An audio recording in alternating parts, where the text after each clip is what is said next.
Hello there, ladies and gentlemen. Moletrap here, coming at you with Klazart as well, doing Game 3 of the epic MSL Finals between FlaSh and Jaedong. This is it. This is the finals. The last 3 months have been building up towards this moment right here.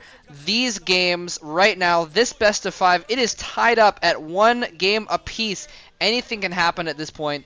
FlaSh starting in the top left-hand corner, by the way. He is, of course, the Terran player, yellow Terran player. Jaedong, brown Zerg player in the bottom right-hand corner. And this map is going to be Odd Eye, one of the kind of newer maps. And this, I'm just noticing before that they have this interesting new setup. They've got this special setup just for the finals with these special booths and this special stage and everything.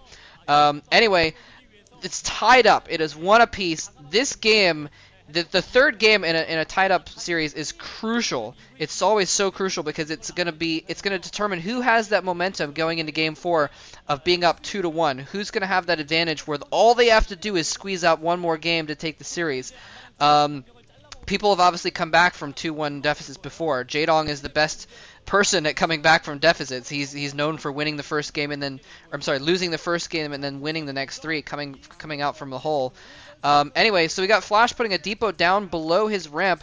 Probably going to see him put a racks there as well, and we're probably going to see him come up with a cool little doorway where he'll plant down the command center, and then he'll have like a little bit of a gap between the depot and the command center and the barracks where he'll squeeze the Marines in. No, never mind. He's just going to put the barracks over there instead. So he's not going to have a little clever gap after all. But he is doing his little 1 racks in the CC thing that he does almost every time. Not messing around like he did with Quanro. Just going to go for his normal builds and just depend on his mechanics to get him the win.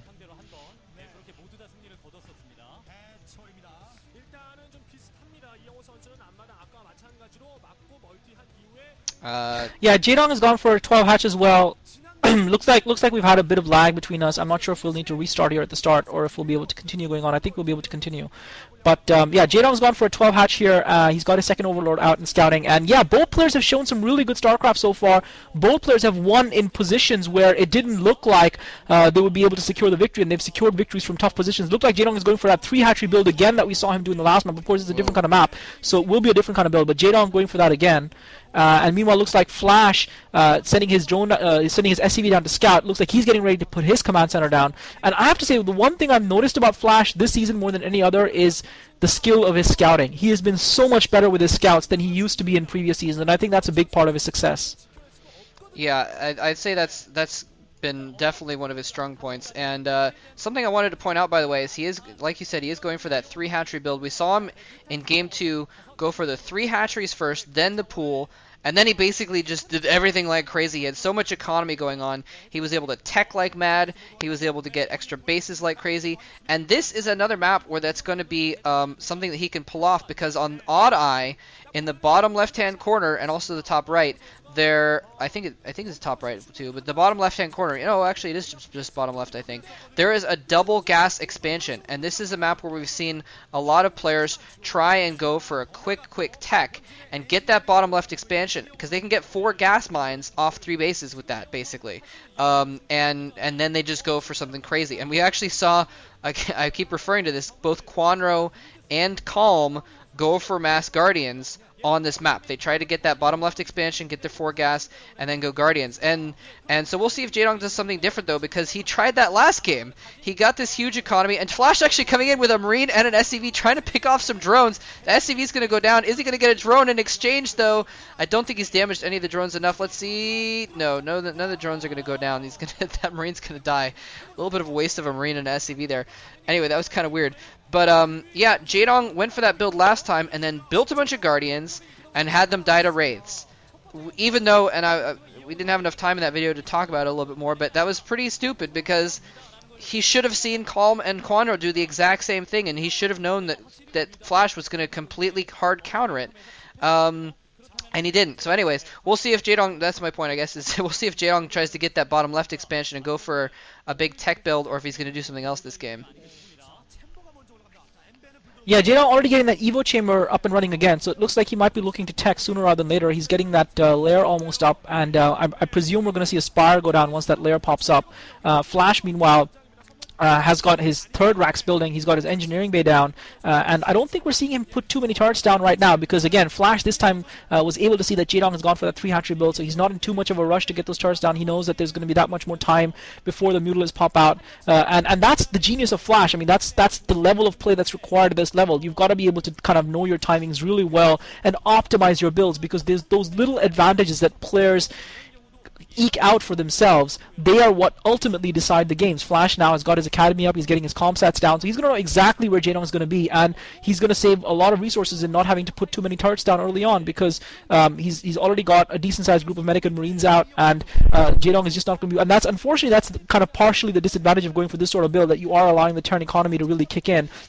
And FlaSh with that comp stat has probably seen that spire there, 2 comp stats going off, I think on Jaedong's side base there just inside his main as well as on his main itself, and I love that little star field behind with the Jaedong intensity photograph on top of it in the background. That's pretty cool. But FlaSh now with his first group of medic and marines out, just going to try and put a little bit of pressure on Jaedong. Jaedong looks like he's trying to take an expansion at the top right here, and this is a little bit of a gambit from Jaedong because FlaSh has been so good at spotting these bases and killing them before they can really take root, and it looks like FlaSh is heading straight for that, and Jaedong is going to need to defend this here, otherwise he's going to find himself behind. Jaedong with speed upgrade links going in, he's trying to head those marines off at the pass. Jaedong, remember, doesn't have any Sunkers in play. Those lings run into the marines chasing the lings down now, and Jaedong's forced to retreat with those lings, but critically he's pulled that medic and marine group away from that top right for now and just buying himself a little bit more time to get some more forces in play. FlaSh immediately turning back around and pulling back. Doesn't look like FlaSh has spotted it. I thought FlaSh was going to go and try and take that expansion down, but he hasn't done that so far.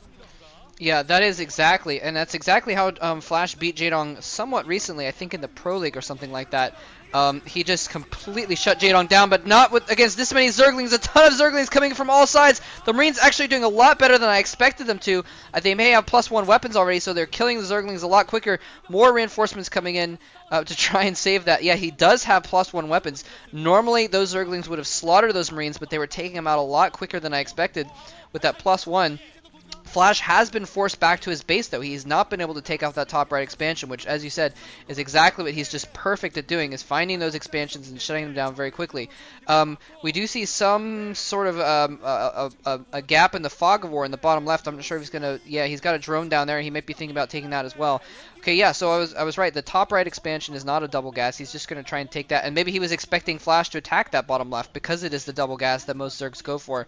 But either way, Jaedong is basically kind of doing the same thing. He's in that he's gotten that quick economy, and now he's going for a lot of tech. He's already teching to Hive as well. So and here come the Mutalisks. FlaSh has a lot more turrets out this time. I haven't seen his main recently.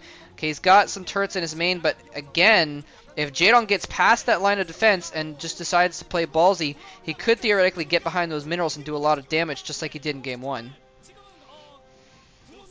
Yeah, it looks like Jaedong coming in with the Mutalisks, and this is crazy by Jaedong trying to break that front door down, taking a lot of damage, and he's immediately surrendered the advantage to FlaSh now, because I guess Jaedong was trying to pull those medic and marines away that were heading towards that bottom left where Jaedong is hitting a drone to try and take that expansion that Moletrap was talking about earlier, but now Jaedong doesn't have a lot of force. Jaedong immediately trying to get 3 creep colonies down. Is he going to be able to slow FlaSh down enough? FlaSh has got a lot of medic and marines out in play, and unfortunately this is what Zerg players often do. They throw themselves against the Terran wall, and they get destroyed, and now FlaSh, when he was kind of locked into his base because he was worried about Jaedong's Mutalisks and his Zerglings, because Jaedong threw so many units away there, that allows FlaSh pretty much free reign to wander across the map and attack wherever he wants to. But it looks like Jaedong has almost got those Sunkens up, so he might be able to get them up in time. He's just trying to delay those medic and marines a little bit more before those Sunkens get to go up. The 3 Sunkens are going to be up, but they're not in an ideal position, so FlaSh can kind of get a spread on them with his medic and marines as he goes in. Jaedong trying to come in from the rear. FlaSh is going to be careful here. He doesn't want to get sandwiched between the Sunkens and the Zerglings. And Jaedong looks like he's heading towards FlaSh's base, and that's very careless by Jaedong.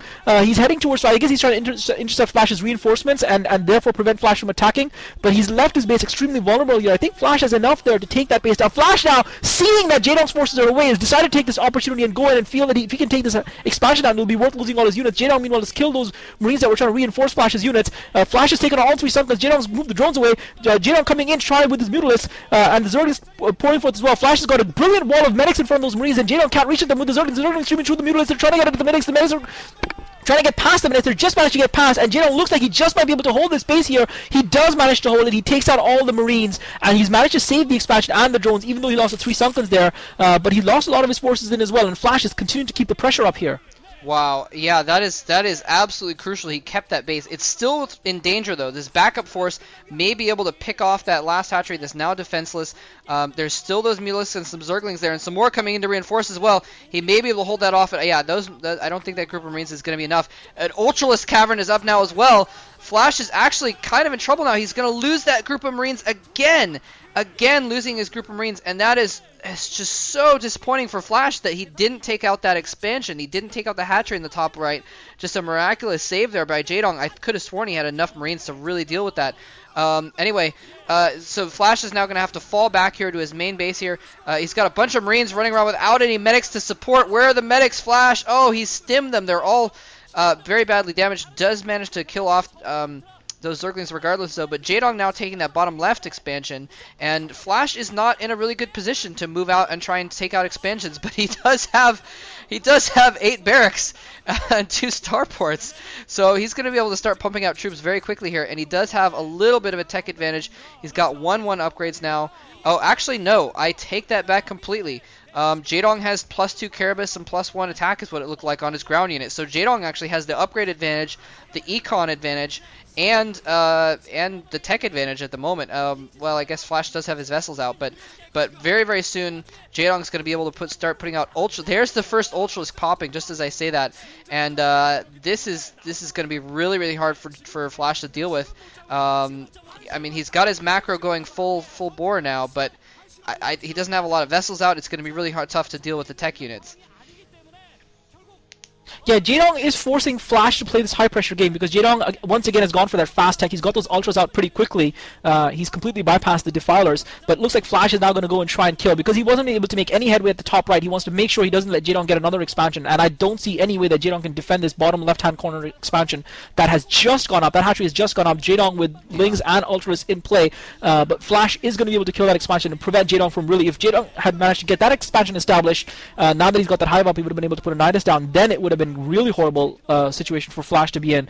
But I mean, the one thing about this map is that it's not that easy. It's quite an open map, and there's a lot of maneuverability, I feel, for the Terran forces, and so I feel that it is that much harder for the Zerg player to kind of hold a lot of territory, which is, I guess, why Jaedong has gone for this kind of very aggressive sort of style of play and aggressive sort of strategy. And I think we also have to give Jaedong a lot of credit for putting that early Evo chamber down because that's what's given him the kind of upgrade advantage with his Lings against FlaSh, who's still on the 1-1 on his American Marines, and I think that's obviously made a difference and allowed Jaedong to kind of keep pace when really, considering the number of units FlaSh had, at any time he could have broken through, but FlaSh is really pumping those units out, and this is the way kind of FlaSh plays. He kind of gets into the mid game and he just kind of stays there, and he's gone into this kind of Terran bio build. He's just pumping out Medican Marines and science vessels from 2 bases, and he can continue doing that for quite some time, whereas the Zerg player, in order to keep up, needs to keep securing bases and keep the bases that he has alive. And in that sense, Jaedong has a slightly tougher task ahead of him. But the key thing for him, of course, is to keep those science vessel counts down, and he managed to take one of them down. He's got some more scourges in play.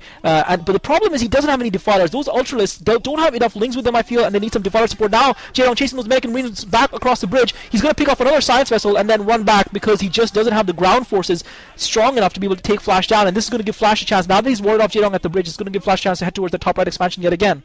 Yeah, and FlaSh doing a really brilliant job there, falling back to that bridge where he can use his units to the most advantage, clump them up so that he can't get surrounded or anything like that. So very nicely done. And yeah, FlaSh is basically, he's going just balls to the wall with his 2 bases right now. He's just look at this.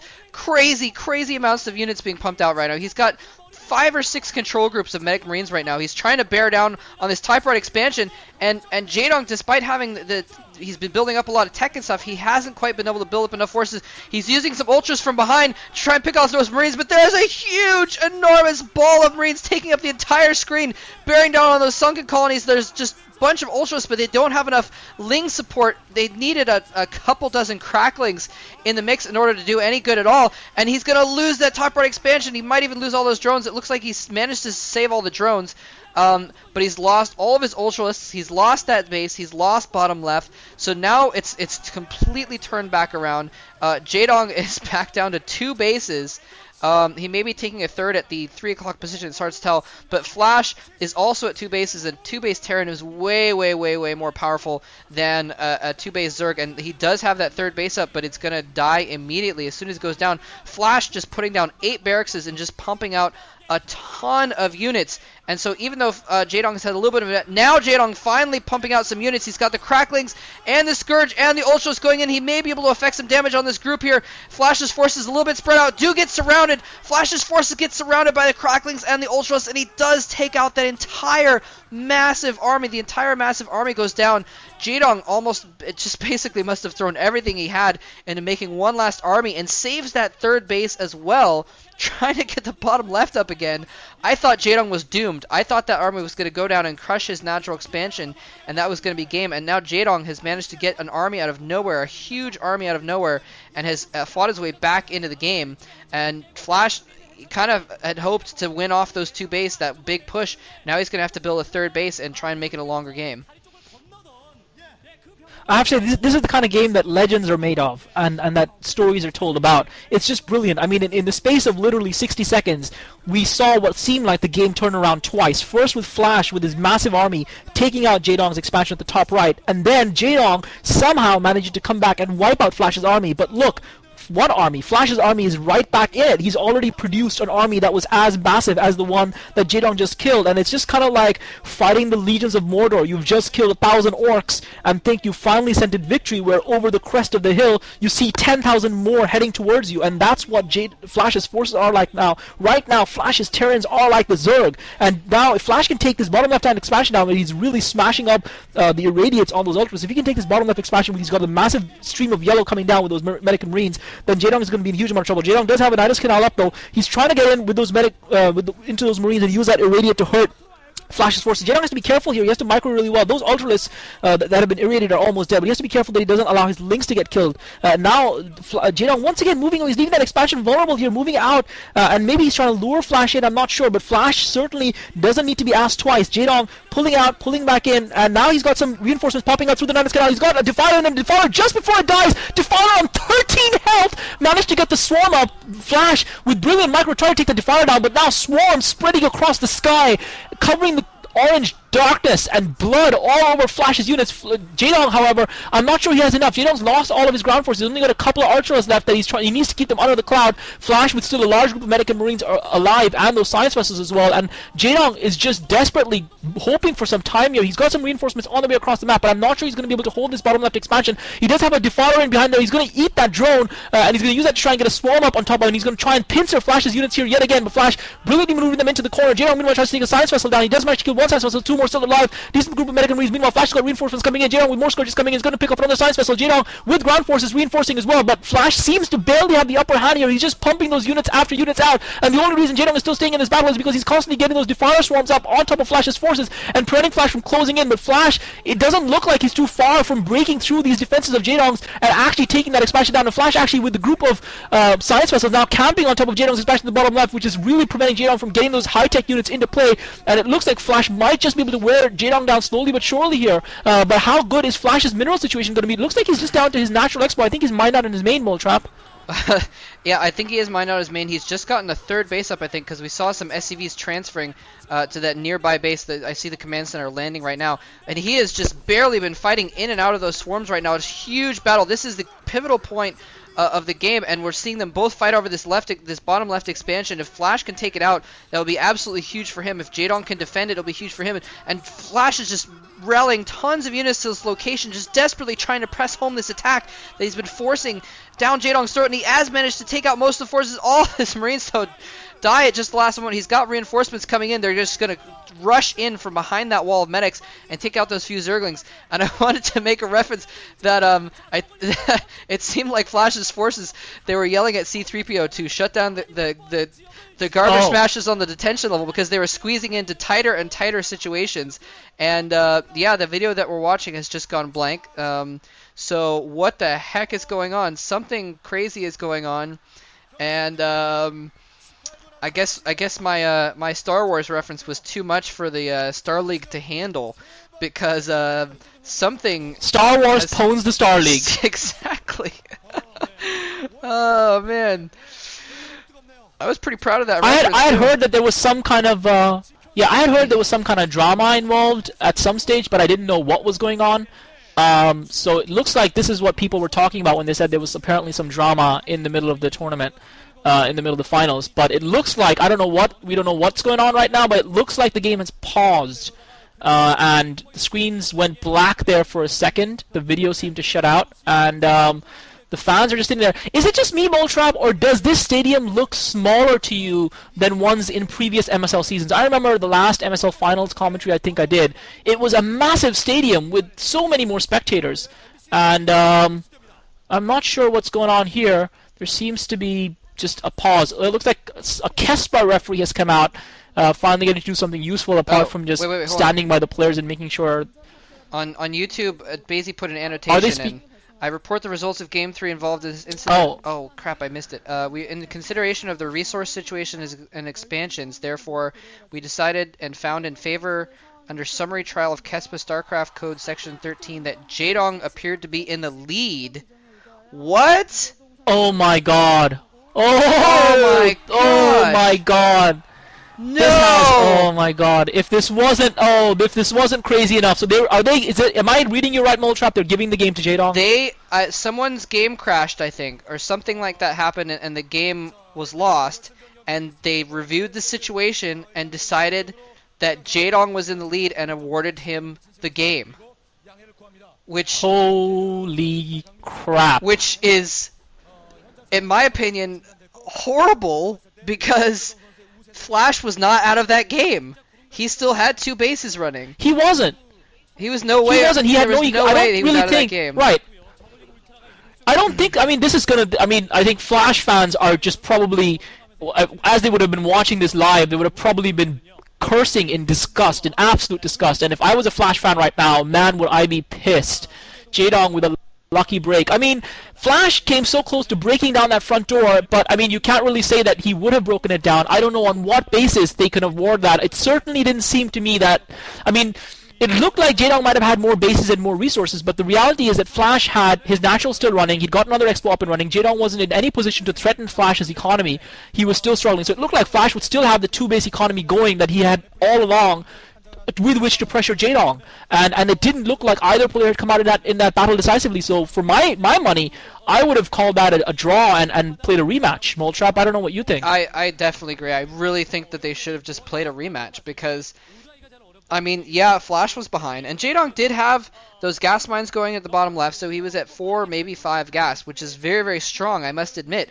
But you're right, Jaedong was also probably mined down in his main, so he didn't have a lot of minerals incoming. What if FlaSh sent a dropship in to his main and killed off some drones or something? What if he sent in a dropship to the third and killed off the third while Jaedong was distracted to the bottom left? It could have easily turned around. It's really, really unfair, I think, that to just call the game for Jaedong just because he happened to be in the lead at that moment. It's just that's. I mean, the other question is whose the other question is whose computer crashed. If it was FlaSh's computer that crashed, then I guess, you know, the argument can be made. Right, then the argument can be made from Jaedong's fans that, oh, he did it on purpose because he thought he wasn't going to be able to overcome and Jaedong was just about to edge ahead, so he did it on purpose. And therefore, Jaedong should get the advantage. But we don't really know what happened in that respect. I guess we'll have to kind of read the translations later to find out what the full story is. But I have to agree. I think that FlaSh's fans and FlaSh can probably feel very aggrieved. But what's critical here now is that FlaSh doesn't let this affect him. I mean, I don't know how many of you guys watch tennis and other sports. This incident to me proves that StarCraft is as much a sport as any other game. And the question is, we've seen this happen where, you know, bad referee. I mean, typically StarCraft has been immune to the whole question of refereeing decisions or umpiring decisions that usually can go with or against you, and the rub of the green, as it were. Typically, StarCraft is immune from that because it's all computerized, and that's one of the beauties of it. That it's really, despite all the luck factors and the map and the imbalance and all that, it's a fair game. Ultimately, there's not much room for human error in terms of determining your fate. Whereas here we have, in the MSL Finals, a huge decision being made that gives Jaedong a critical 2-1 lead. And I think they're showing us here now, they're showing that Jaedong had 3 bases, and I guess he wasn't mined out in his main either. He had 3 bases up in addition to that bottom left base, which I guess he was holding successfully. And I guess that's why they're saying Jaedong had overall the advantage, even though it looked like he was constantly under pressure and FlaSh was really massing up the science vessels. But sorry, I'm ranting here, but I just feel that FlaSh, he just can't let this affect him. He has to. This is the test of his professionalism. Can he come back fighting? Yeah, and you're right. It's just usually you don't have this kind of a situation, and of all places for this to happen, the finals. Like, it had to happen in the finals of all places to have this drama, and this means that, you know, and I was thinking about it. I have to admit that on the flip side of it, even though I think it's a little unfair to FlaSh, what if they made him do a rematch and you know, Jaedong was in a strong position? That's not necessarily fair to Jaedong either, to say, oh, even though you were in a strong lead and you were in a good position to win the game, um, just because, you know, you still don't get that game and you still have to win an extra game, basically. That's also kind of not fair also. So it's hard. And here's the garbage smashers coming down on FlaSh's forces. Yeah, I mean it's a terrible situation all around. I don't think there's a right answer, and I think that this is going to be one of those things. I mean, that's funnily also one of the nice things about sport is the banter. And when we feel that our team or our player has been aggrieved, we kind of have a little bit of a bitch and a moan about it, and that's kind of fun. But it's obviously for the players it's not fun. It's kind of fun for the fans, and there is going to be a lot of banter over this. I assure you. Oh yeah, this is going to be huge. This is going to be a big controversy. And I think we might have lagged out a little bit, but I guess it doesn't really matter at this point that we've lagged out since the game hasn't actually going on. So, yeah, they're going to award the game 3 to Jaedong, and we're going to move on and check out game 4, and hopefully FlaSh can come back and bring it to an epic game 5. We all apologize for the inconvenience and the unexpected accident. We ask for your understanding regarding this matter, is what they're saying right now. I'm reading the annotations on Bazy's account, and that seems to be it. So, yeah, we will see you in game 4. Wow.